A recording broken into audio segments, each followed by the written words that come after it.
dipersembahkan oleh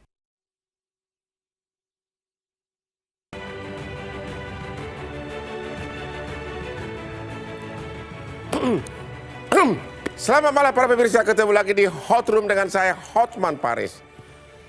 Heboh misteri kematian ajudan Kapolda Kalimantan Utara yang tewas di rumah dinas Kapolda. Belum 24 jam kematian tersebut terkuak, Humas Polda Kalimantan Utara telah membuat pernyataan bahwa meninggalnya almarhum bukan karena dibunuh, juga bukan karena dibunuh atau juga bukan karena kesengajaan, melainkan karena kelalaian pada waktu membersihkan senjata. Pernyataan yang terlalu cepat tersebut telah menimbulkan polemik di masyarakat. Bahkan ada pertanyaan, jangan-jangan ini kasus Sambo kedua. Inilah Hot Room, teka-teki tewasnya Ajudan Jenderal. Yang jelas sudah saya perintahkan kepada Pak Kapolda bahwa terkait dengan peristiwa yang terjadi ini betul-betul diusut secara cermat, secara tuntas. Saya sudah perintahkan juga dari Barreskrim, Puslapor untuk ikut mendukung, dokter-dokter forensik kita untuk ikut mendukung. Dan saya kira Polri selalu transparan.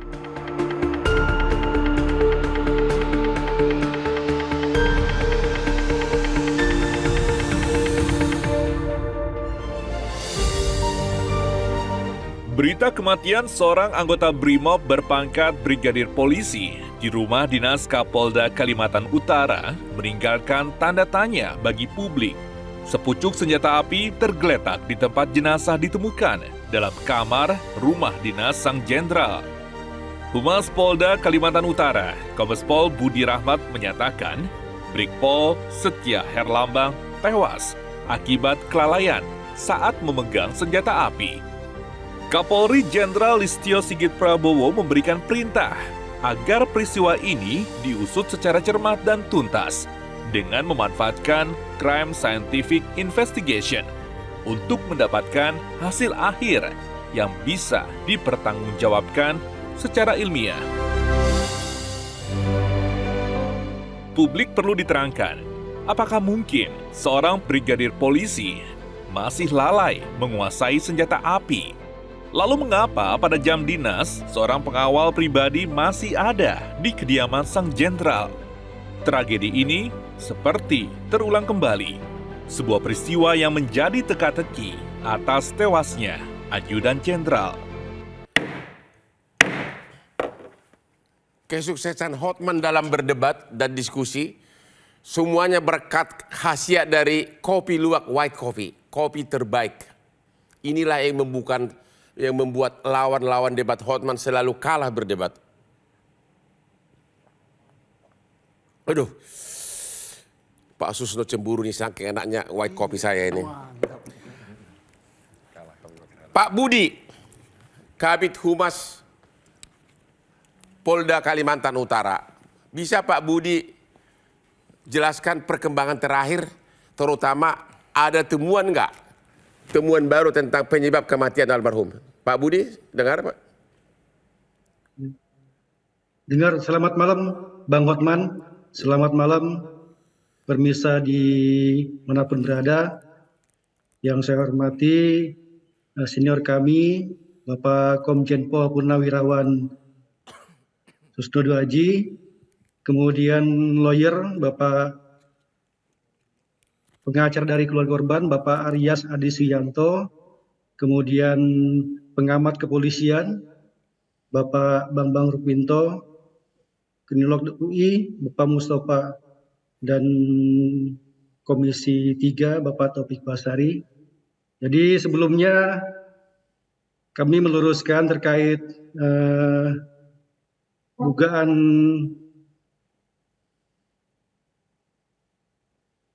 meninggalnya almarhum SY akibat kelalaian itu adalah pertama kali kejadian hari Jumat. Jadi itu sudah diupdate tentunya itu sudah tidak terverifikasi lagi, sudah sudah bukan lalai lagi, karena jam kejadian hari Jumat itu tepat pukul 13:10. Ya, saya posisi berada di Jakarta melaksanakan tes pinti, jadi kami berusaha menggali informasi sehingga hari itu kami merilis bahwa dugaan kelalaian, sehingga dan itu sudah terverifikasi. Jadi dugaannya hilang, kelalaian yang muncul itu yang kami sesalkan, tapi ini kan sudah diverifikasi bahwa saat ditemukan hari Jumat tanggal 22 September 2023 pukul 13.30 korban dilakukan pengecekan dari Dokes pertolongan pertama. Setelah ditemukan bahwa yang bersangkutan meninggal dunia, kemudian melapor pihak penjagaan, olah TKP oleh tim identifikasi Ditreskrim dan di backup oleh Propam. Ya. Kemudian setelah itu melakukan jenazah dibawa ke rumah sakit Tarakan, melakukan visum luar, ya, atas permintaan korban, otopsi dilakukan di Semarang. Ini sudah kami berupaya secara profesional, secara optimal, transparan. Ya, kita berkomunikasi terus dengan pihak keluarga korban, ya, dan kami pun turut berduka cita atas musibah ini. Semua tidak ada yang menghendaki peristiwa yang terjadi. Maaf Pak Budi, jadi kesimpulannya adalah karena kelalaian pada waktu membersihkan senjata api, itu kesimpulannya sekarang ini? Jadi kesimpulannya belum bisa disimpulkan, Bang Hotman. Karena ini kan masih dalam proses hasil otopsi sudah muncul hari Sabtu kemarin dari Puslapor Polda Jawa Tengah. Ya, kemudian Minggu kemarin melakukan rekonstruksi ulang di tempat kejadian. Kemudian tim hari Senin melakukan gelar perkara di supervisi oleh Biro Paminal di Propam Mabes Polri. Kemudian hari Selasa kemarin melakukan rekonstruksi ulang di TKP di supervisi oleh Baris Krim Polri dari tim identifikasi Puslapor dan Ditpidum. Katanya almarhum ini sangat ahli, sudah sangat pengalaman dalam bidang persenjataan. Sudah banyak pengalamannya, sehingga banyak orang mempertanyakan, apa seorang yang sudah sangat pengalaman begitu bisa membersihkan senjata dengan moncong senjatanya ke paru-parunya? Itu pertanyaannya. Seolah-olah dianggap ini bukan kelalaian. Karena nggak mungkin seorang yang sudah sangat ahli dalam bidang senjata ini bisa melakukan, bisa lalai segitu membersihkan senjata dengan moncong senjata ke dadanya. Bagaimana pendapat Pak Budi?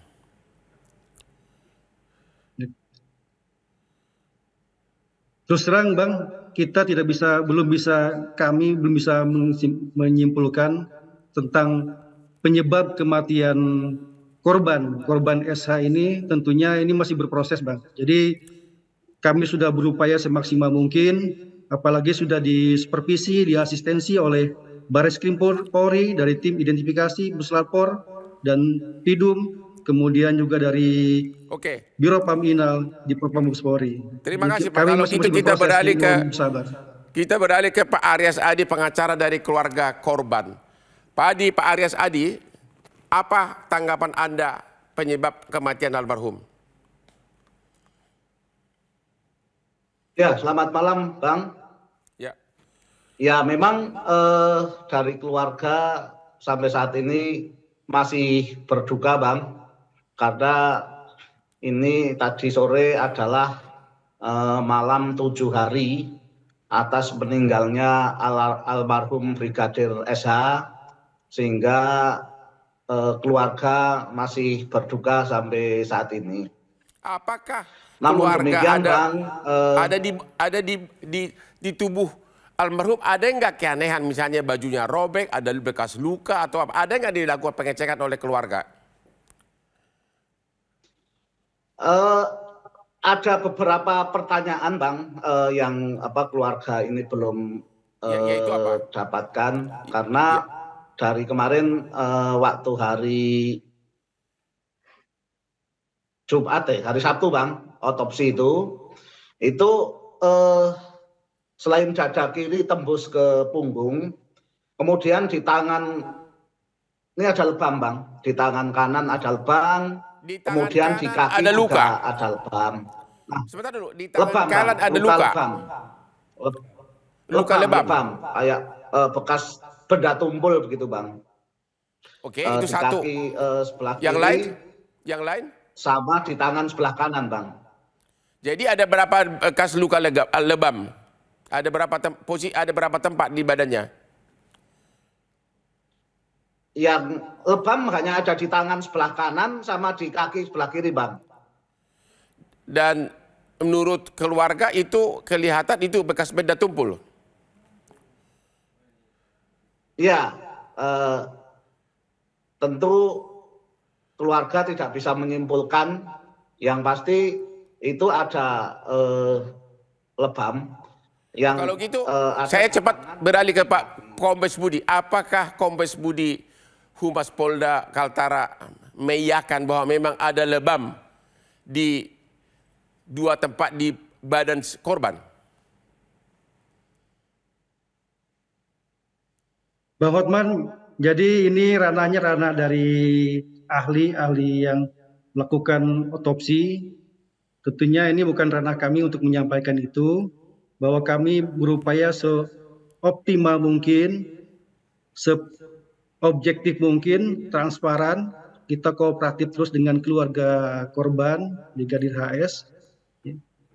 Jadi Bapak tidak bisa menjawab pada saat ditemukan almarhum, tidak ada keanehan sama sekali dalam tubuh korban, ada dua lebam tersebut. Nggak bisa jawab sekarang atau memang Bapak tidak mau jawab? Bukan ranah kami untuk menjawab itu bagi saksi, Bang. Saksi ahli yang menyampaikan itu.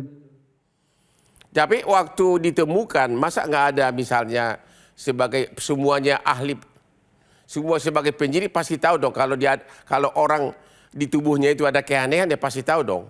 Nggak sama sekali, Bapak nggak berani jawab soal itu.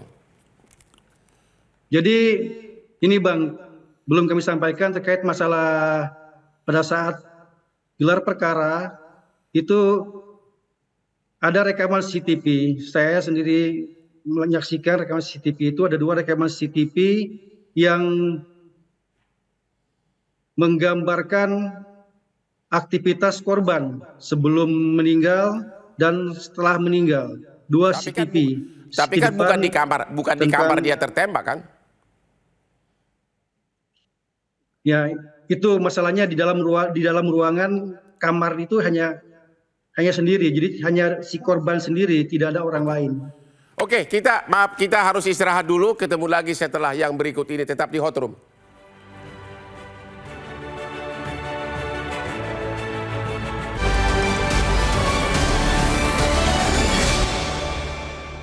Dipersembahkan oleh jelajahi cara baru mendapatkan informasi. Download Metro TV Extend sekarang.